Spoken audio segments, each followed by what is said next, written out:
ঠিক এই পাশে দেখা যাচ্ছে সমুদ্র, আর তার ঠিক উল্টো দিকেই দেখা যাচ্ছে ভীষণ সুন্দর একটা গেট। চলুন ভেতরে ঢুকে দেখি কি দেখা যায়। গেটে ঢোকার মুখেই দেখি টেরাকোটার ঘোড়া। এগুলো বাঁকুড়া গেলে দেখা যায়। এই যে টেরাকোটার ঘোড়া, তিনটে বেশ বড় বড়, বেশ সুন্দর লাগছে এটা। চলুন গেটের ভেতরে ঢুকে দেখি।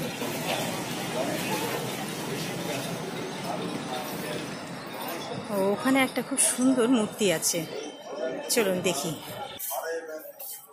যে সিঁড়ি দিয়ে উঠে গেলাম, আর এই যে এই পাশে জল দিয়ে ঘেরা রয়েছে, খুব সুন্দর লাগছে চারপাশের ভিউটা।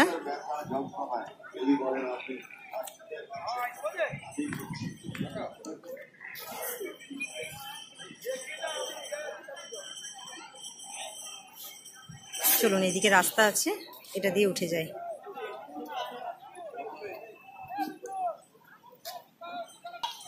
বাহ, এসেই দেখি খুব সুন্দর একটা মূর্তি। দেখুন তো কেমন লাগছে। আর আপনারা কে কে দীঘায় এসে এই মূর্তিটা দেখেছেন কমেন্ট করে জানাবেন। আমার তো খুবই ভালো লেগেছে।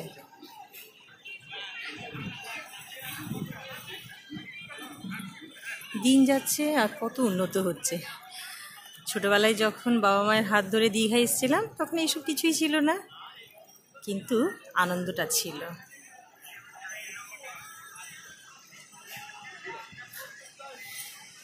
এই যে চারপাশের ভিউটা আপনাদের সাথে শেয়ার করি। চারিপাশে আলোয় আলোকিত। এই যে সমুদ্রটা দেখা যাচ্ছে এখান থেকে। চলুন সামনে কি আছে দেখি।